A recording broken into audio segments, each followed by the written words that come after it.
Selamat pagi, perkenalkan nama saya Sepa Handayani. Franciscus Rivaldo, perwakilan dari KIS 7A. Perkenalkan, nama saya Diptia Aksa. Mempresentasikan hasil kerja kelompok kami, yaitu makalah tentang kondisi bumi. Pendahuluan. Jarak rata-rata bumi ke matahari sekitar 150 juta kilometer. Eksentritas orbit M sama dengan bumi sama dengan 0,017. Artinya, garis edar bumi mendekati lingkaran. Periode revolusi bumi sama dengan 365,3 hari, disebut 1 tahun siderik, dan periode rotasinya sama dengan 23 jam 56 menit, disebut hari siderik. Bumi mempunyai satu satelit, yaitu bulan. Sampai sekarang, baru bumi yang merupakan satu-satunya planet pada tata surya yang mempunyai kondisi yang memungkinkan adanya suatu kehidupan. Bumi adalah planet ketiga setelah Merkurius dan Venus dalam tata surya model heliosentris. Pada awalnya, manusia menganggap bahwa bumi ini merupakan kedudukan yang istimewa di alam semesta ini, karena melihatnya bahwa matahari terbit di sebelah timur dan terbenam di sebelah barat. Hal ini berarti matahari mengitari bumi.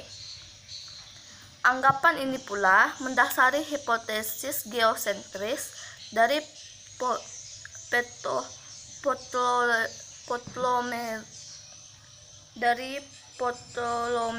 Ptolemeus.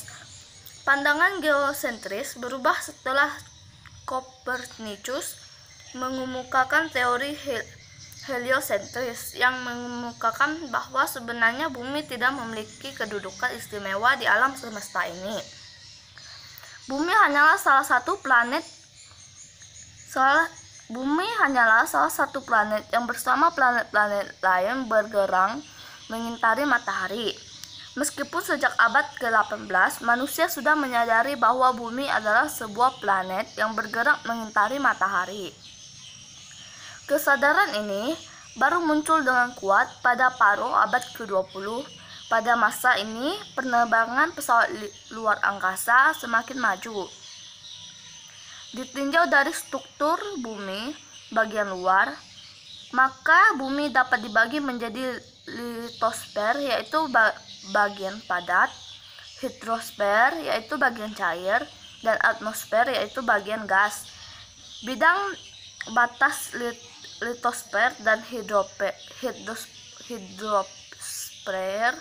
adalah dasar laut, dan bidang batas hidrosfer dan atmosfer adalah muka laut.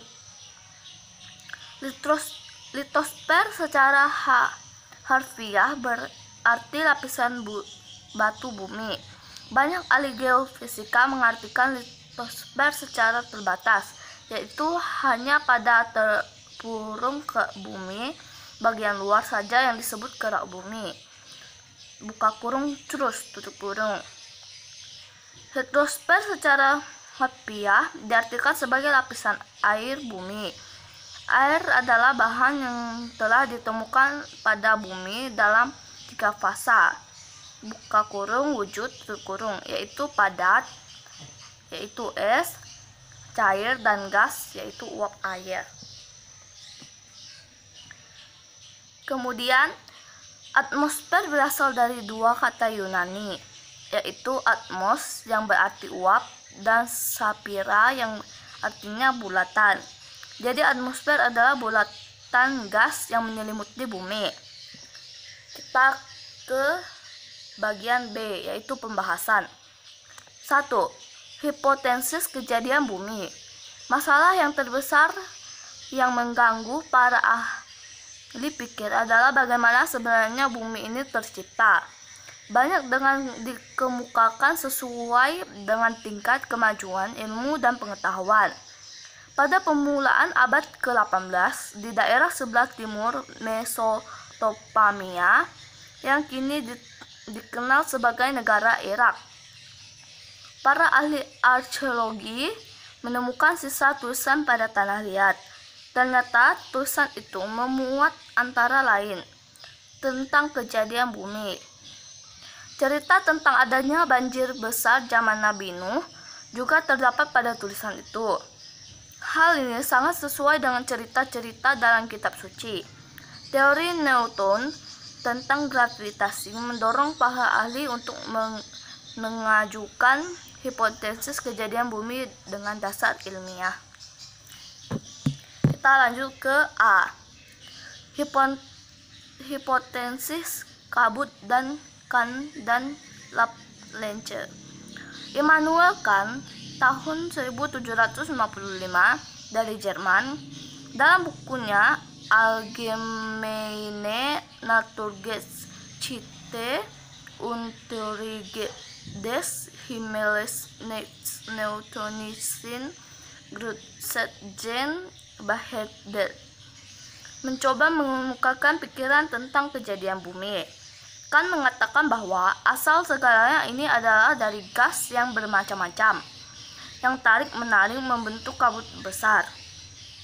Terjadinya benturan masing-masing gas menimbulkan panas, pijarlah, dan itulah asal daripada matahari.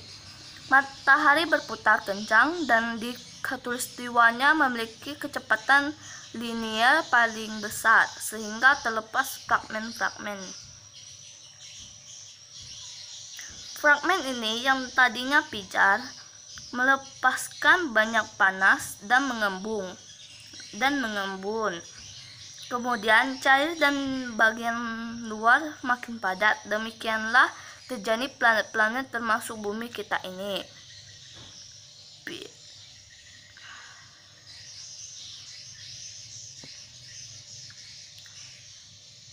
Pierre de L'Eclisse tahun 1769, sarjana Prancis, ia juga mengemukakan bahwa kabut asap itu telah berputar dan pijar.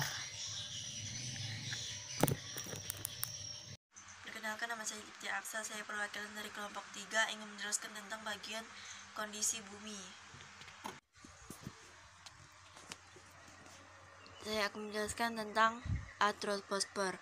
Troposfer adalah lapisan atmosfer paling bawah yang ditandai oleh penurunan temperatur dan fenomena cuaca, pembentukan awan dan hujan. Lapisan ini yang paling dekat dengan permukaan bumi di daerah tropik. Tinggi troposfer bisa mencapai 18 km, sedangkan di daerah kutub tinggi troposfer hanya 6 km. Gejala cuaca sehari-hari seperti awan, embun, hujan, salju, angin terjadi pada lapisan ini. B. Stratosfer. Stratosfer ini ditandai oleh kenaikan temperatur terhadap ketinggian karena adanya ozonosfer, lapisan ozon, yang menyerap radiasi matahari berenergi tinggi, ultraviolet.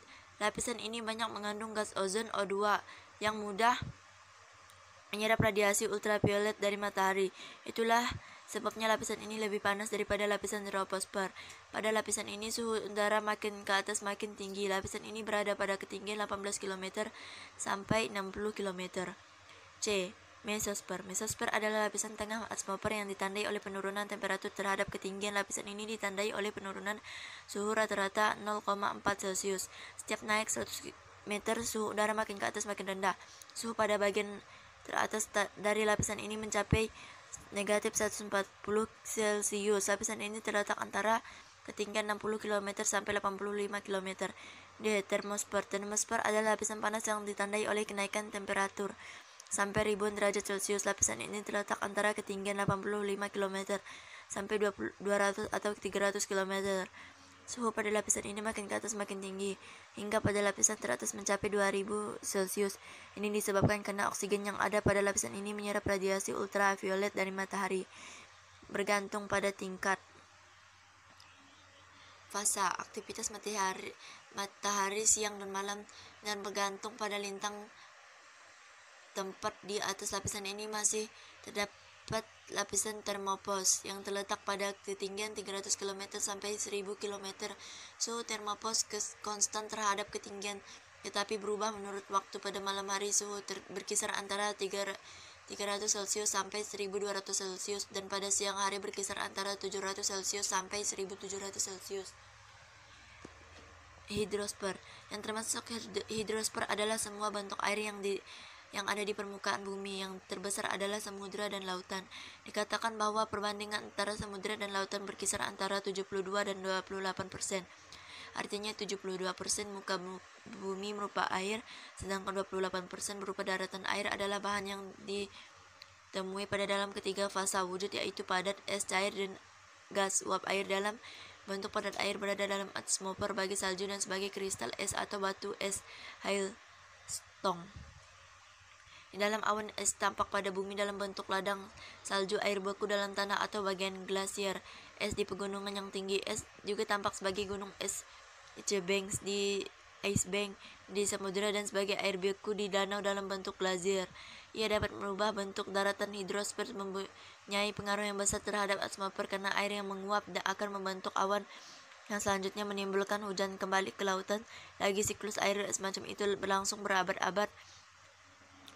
Siklus itu menyebabkan air laut menjadi asin karena garam mineral yang mudah larut pada gerak bumi terbawa ke laut secara terus-menerus. Air dan laut, sungai, danau mau menguap. Evaporasi ditambah penguapan dari vegetasi transpirasi akan membentuk awan-awan yang dibawa oleh angin ke tempat yang lebih tinggi akan mengalami pendinginan kondensasi sehingga terurai menjadi titik-titik air yang karena gaya beratnya akan turun ke muka bumi sehingga hujan presipitasi. Setelah sampai di permukaan bumi, sebagian mengalir di atas permukaan dan sebagian lagi masuk ke dalam bumi. Filtrasi sehingga terjadi aliran atas permukaan bumi dan aliran bawah permukaan mengisi kembali danau, sungai, dan lautan serta diserap kembali oleh tumbuhan. Dengan demikian terjadi siklus hidrologi. Sekian dari saya, terima kasih. Pada saat hujan, air akan membawa oksigen dan karbon dioksida yang ada di udara ke dalam sungai, danau, dan laut sehingga memungkinkan bisa ada kehidupan di dalam air. Litosfer. Kulit bumi dari dua fasa, litos, batuan, safira, bulatan. Adalah bagian bumi yang vital bagi kehidupan manusia, berbenua, daratan, pulau-pulau, tempat tinggal, dan tempat melangsungkan kehidupan manusia. Lapisan ini terdiri dari dua lapisan, yaitu lapisan sial, silium dan aluminium, dan barat jenis rata-rata 2,65, dan lapisan sima, silium, dan magnesium dengan barat jenis rata-rata 2,9. Kulit bumi terdiri dari zat padat yang disebut batuan, seperti termasuk pasir, tanah, abu gunung berapi, kerikil, tanah liat, dan lain-lain. Menurut kejadiannya, batuan dibedakan atas 3 golongan, yaitu A. Batuan beku. Batuan ini terjadi langsung di pembekuan magma yang terdiri dari mineral yang belum menentukan struktur tertentu. Misalnya, batuan andesit yang banyak digunakan untuk pengerasan jalan. B. Batuan sedimen. Batuan sedimen dapat terjadi karena pengendapan bahan organik seperti tumbuh-tumbuhan, misalnya batuan kapur. C. Batuan metamorf. Batuan metamorf ini merupakan perubahan batuan beku dikarenakan perubahan temperatur atau tekanan, misalnya batu bara, marmer. Bumi yang terdiri dari beberapa lapis. Planet bumi terdiri dari bola-bola konsentris yang dapat dibagi menjadi 3 bagian utama, yaitu kerak bumi, mantel bumi, dan inti bumi. Mantel terdiri dari 2 bagian, yaitu mantel atas dan mantel bawah, yang dipisahkan oleh lapisan peralihan.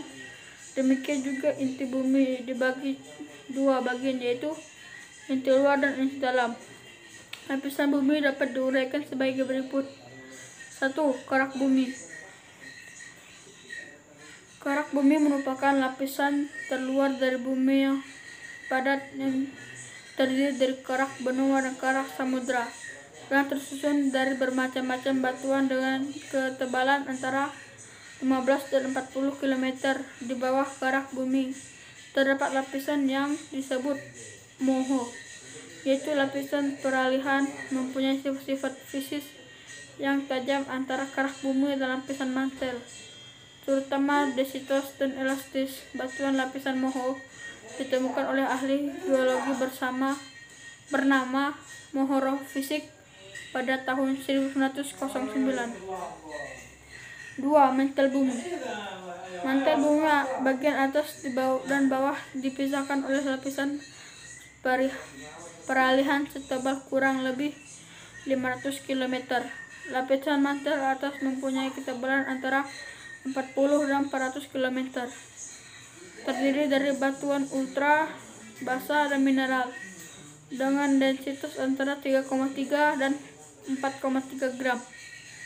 Lapisan mantel bawah mempunyai ketebalan antara 900 dan 2700 km dengan densitas antara 4,5 dan 5,5 gram. Antara mantel bawah dan inti luar dipisahkan oleh lapisan peralihan setebal kurang 80 km. 3. Inti bumi. Inti luar bersifat cairan pekat yang mempunyai kedalaman antara 2880 dan 4980 km dengan densitas antara 10,0 dan 12,3 gram. Inti luar kaya akan besi dan nikel. Dalam keadaan cair, diduga inti bumi sebagai penyebab munculnya medan magnet bumi. Inti dalam mempunyai batuan yang sama dengan inti luar, tetapi dalam keadaan pekat. Inti dan luar dipisahkan oleh lapisan peralihan setebal 140 km. Densitas lapisan inti dalam antara 13,3 dan 13,6. 4. Pembekuan benua. Pada tahun 1960-an, para ahli geologi mulai menunjukkan bukti bahwa kulit bumi tidak hanya mengapung, yaitu bergerak ke atas dan ke bawah, namun juga bergerak secara lateral. Studi sejarah dan awal continental drift disebut plate tectonics. Karena para ahli geologi menemukan bahwa kulit bumi dan mantel bagian atas terpisah oleh lempeng semi-rigid. Beberapa lempeng tektonik, misalnya lempeng Pasifik, sebagian besar terdiri atas kerak samudra. Lain halnya seperti Amerika Utara dan lempeng Eurasia, terbentuk dari kerak benua. Batas lempeng pada umumnya berada di tengah laut atau mendekati lepas pantai, tetapi di beberapa tempat naik dari dasar laut hingga daratan. California Barat, misalnya, di mana gempa bumi menimpa San Andreas dengan meninggalkan